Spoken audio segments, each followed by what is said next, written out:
विधाओं पे बड़ा दुविधाएँ रहती हैं हम्म लोगों के अंदर हम्म कि जब आपने बोला आपने गीत, फ्री वर्ड्स कविता या गद्य में रूपी जो कविताएँ होती हैं, उनमें आपने मैं काफ़ी लिखा और लोगों के लिए आसान है, जो लोग पढ़ना चाहते हैं कविताएँ, बड़ी आसानी से समझ भी जाते हैं और अपने से रिलेट कर लेते हैं। तो जो विधाओं का जो एक विशेष लोगों के अंदर अलगाव रहता है कि इस विधा में लिखूँगा तो मैं ज़्यादा लोगों तक पहुँचूँगा, इस विधा में लिखूँगा तो मेरी पोएट्री या कोई भी गज़ल हो, कोई भी शायरी हो, तो विधाओं पे आपका क्या मतलब सोचना है कि किसी विधा पे स्पेसिफिक स्टक रहना कविता को लेके कितना ज़रूरी है या फिर फ्री वर्ड्स में कविता और लोगों तक पहुँचती है? विधाओं से आपका देखिए, विधाओं में तो साहित्य की विधाओं में आलोचना भी है, कविताओं की कहानी है, जी, कविता है। जी। कविता के भी अलग अलग फॉर्म है, जैसे कहानी के भी फॉर्म होते हैं, हाँ। लेकिन कविता का के फॉर्म में डिस्टिंक्शन इसलिए है कि वो लय में और छंद में लिखी जा रही है या गद्य में लिखी जा रही है। तो ये दो तो मैं समझता हूँ कि ये बहुत स्वाभाविक जो है अंतर नहीं है। छंद में लिखे जाने से कविता कविता हो जाती है, ऐसा थोड़ी है। मैंने देखी चिड़िया प्यारी, सब चिड़ियों से थी वो न्यारी, ये कविता है क्या? ये सुंदर फुलवारी है, इसकी शोभा न्यारी है, खिले हुए हैं सुंदर फूल, जिन्हें देख मन जाता फूल। हाँ, एक सफेद बड़ा सा गोला हरी घास पर पड़ा हुआ था, पास वहीं मैं खड़ा हुआ था, ये कविता है क्या? छंद है ये। तो छंद से कविता को कंफ्यूज नहीं करना चाहिए, छंद कविता नहीं होता। अब छंद कविता नहीं होता तो फिर कविता क्या होती है? कविता छंद में संभव है, बड़े कवियों ने की है, और कविता इसका मतलब सिर्फ छंद होने से नहीं होती, कुछ और होने से होती है। तो वो कुछ और जहां भी होगा वहां कविता हो जाएगी। कुर्ता पजामा पहन लेने से नरेश न थोड़ी हो जाते हैं।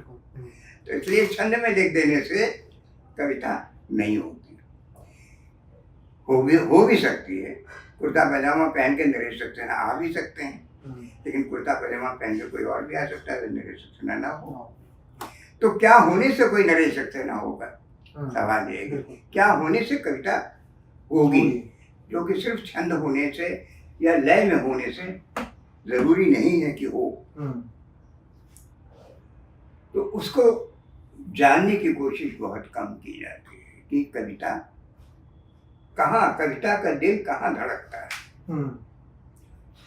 तो हम ये देख चुके कि छंद में तो वो जरूरी नहीं है। छंद हो तो बड़ा अच्छा है, एक अनुशासन होता है, लय हो तो और भी अच्छा है, बड़ी ताकत आती है लय से।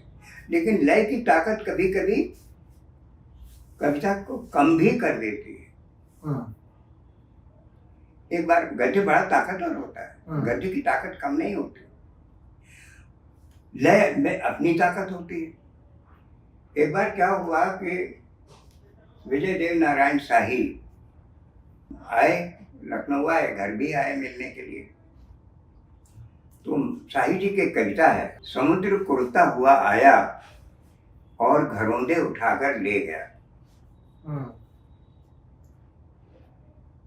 तो मैंने कहा शाही जी, इसमें जरा सा परिवर्तन अगर मैं कर दूं, कोई खास परिवर्तन, कोई नया शब्द जोड़ना नहीं है, तो ये कविता लय में आ जाएगी।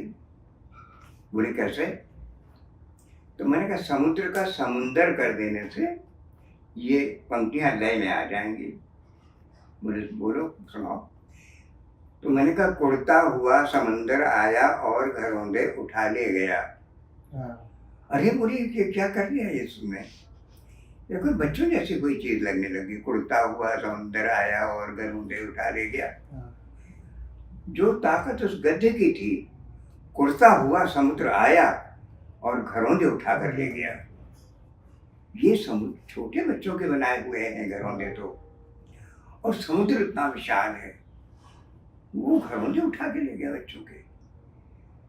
तो जो बूढ़े हैं कुछ ऐसे होते हैं जो कुड़ते रहते हैं, उन्हें कुछ अच्छा नहीं लगता, इसका चित्र है इसमें।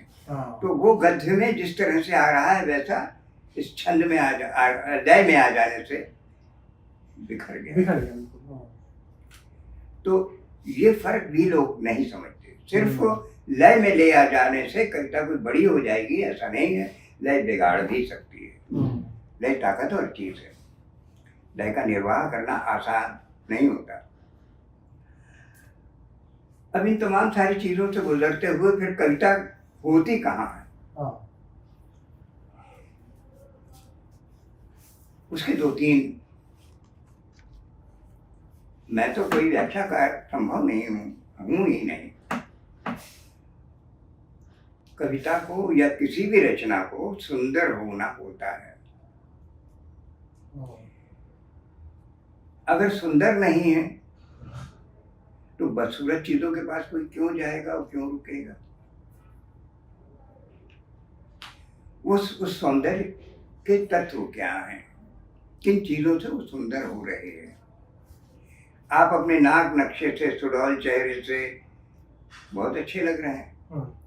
पता लगा जैसे ही आपने बोलना शुरू किया वो सौंदर्य नष्ट हो गया। अरे यार बेकार आदमी। तो सौंदर्य सतह पर नहीं होता। सौंदर्य शक्ल सूरत में नहीं होता। सौंदर्य शब्दों में नहीं होता। सौंदर्य अर्थों में होता है। अब अगर बहुत लंबी कहानी सुना रहे हैं, उसमें भी वाक्यों को रिपीट कर रहे हैं, तो कह रहे अरे भाई ये बता चुके, आप आगे बताइए। गद्य में अक्सर ये होता है। आगे चलिए।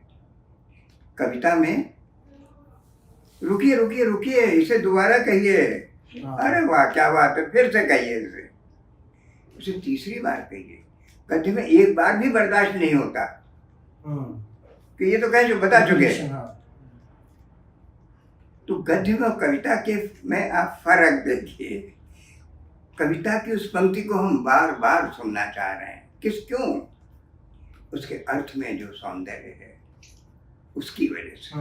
गद्य में ऐसे वाक्य नहीं आएंगे, ऐसा कोई निषेध नहीं है, लेकिन कविता तो होती ही इसलिए है। और वो अगर आप नहीं कर पा रहे तो फिर गद्य से भी खराब काम कर रहे हैं। दूसरी बात ये कि आप बहुत लंबा जा रहे हैं और थोड़ी सी बात निकल रही है तो फिर कविता नहीं हो रही। कविता का दूसरी प्रतिज्ञा होनी चाहिए, सूक्ष्मता। थोड़े से में ज्यादा कह देना। तो थोड़े से में ज्यादा कहना कविता की प्रारंभिक शर्तों में से। सूक्ष्म अगर नहीं है, सूक्ष्मता नहीं है और बहुत ज्यादा शब्दों का खर्च आप कर रहे हैं तो भी कविता तो कुछ ना कुछ हो जाएगी, लेकिन तब वो बहुत अच्छी कविता नहीं मानी जाए। ये 2 काम तो हो गए।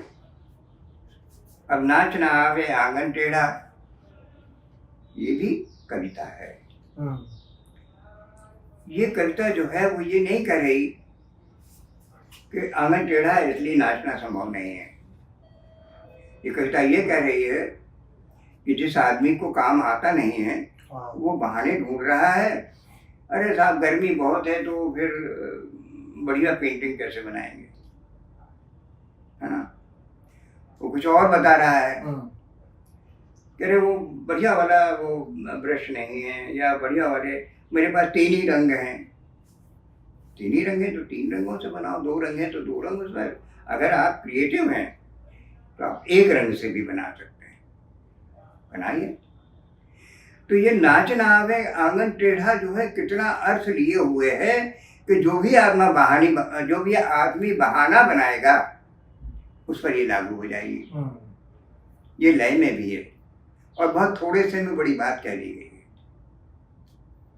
जो कहावतें हैं हमारे यहाँ वो सब कविताएं हैं। तो सूक्ष्मता के अलावा सूक्ष्म होना चाहिए। सुंदर माने आनंद तो आना चाहिए ना। बोर होने के लिए कोई कलाओं के पास जाता है क्या?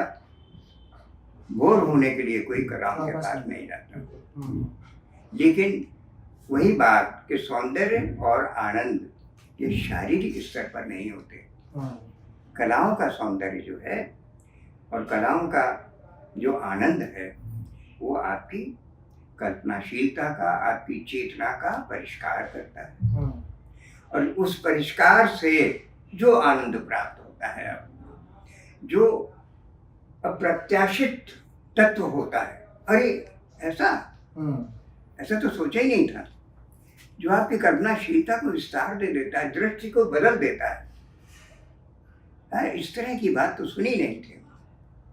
ये बात जो है वो उसे कविता बनाती है। कोई कविता का एक तत्व नहीं होता, लेकिन इन सारे तत्वों को जितने मैंने बताए उसके बाद भी कविता एक सीढ़ी कम रह जाती है। कविता की यात्रा तब पूरी होती है जब वो सुनने या पढ़ने वाले को संवेदित करती है। संवेदना का तत्व, क्षमता अगर कविता में नहीं है तो अपनी यात्रा पूरी नहीं कर रही, कहीं तो पहुंच ही जाएगी। तो अगर आप पहाड़ पे जा रहे हैं, जाना है गंगोत्री, उससे 1000 फीट नीचे हैं तो बड़ी सुंदर जगह पहुंच गए हैं आप, लेकिन गंगोत्री पे तो पहुंचना है।